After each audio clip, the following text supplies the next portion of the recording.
think about it, I've actually had quite a lot of encounters with Jehovah's Witnesses, and my mum actually talks about them sometimes, because basically an older couple used to come to my door, um, and I had the instinct to talk to and actually try and understand them. I did, even when I was probably about, I don't know what age, or maybe 15, something like that. And I was an atheist, and I still am. But I was still nevertheless interested in genuine conversations. And and I had an interesting conversation with them, and they were like, "Hey, take this, take these resources, and have a look." And I had a few interactions with them, and the first time that I did, um, my mum. So my mum was maybe present for one of them, and the one that she was present for, she was like, "Well, I would have died if I was a Jehovah's Witness because they don't believe in blood transfusions." And Mm, it was my brother, I believe, and my mum had to have a blood transfusion, and if she didn't, she would have died, yeah. right?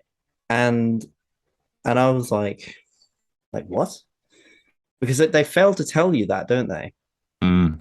Oh, yeah.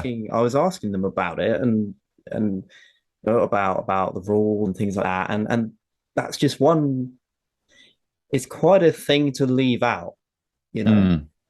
It's trickery. It's let's just say it. Yeah, yeah, When you're leaving out the really damning stuff, and you're only focusing on the kind of universally appealing stuff, like wouldn't you like to frolic with pandas in a beautiful paradise where you can welcome back your loved ones?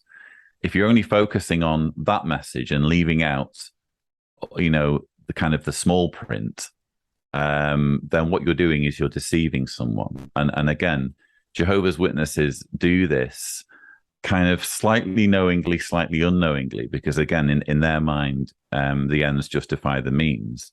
But the blood issue, I interviewed someone recently on my channel who'd kind of defected from the facilities in America, and he'd been on the hospital information services desk, which is kind of like the overarching kind of mission control for dealing with doctors and with issues where blood might be needed.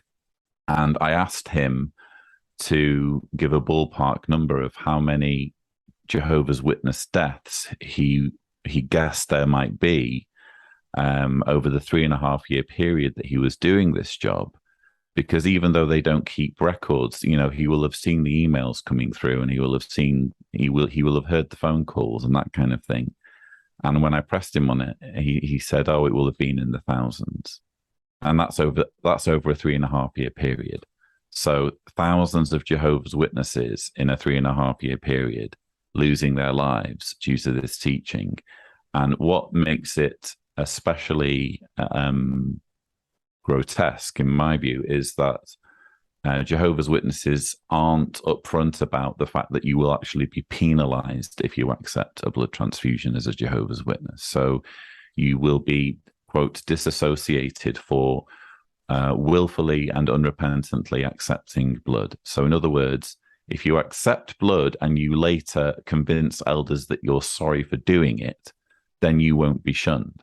But if you accept blood and can't convince elders that you're sorry, then you will be shunned, and all believing family members and Jehovah's Witness friends will treat you as though you're dead.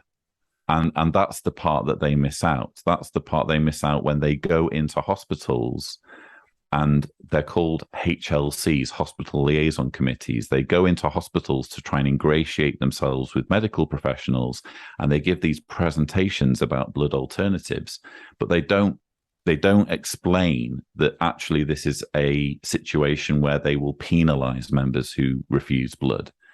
And so what happens is hospitals, there was actually a National Secular Society investigation into this. The National Secular Society called around a bunch of NHS trusts to find out what their relationship was with the local HLCs.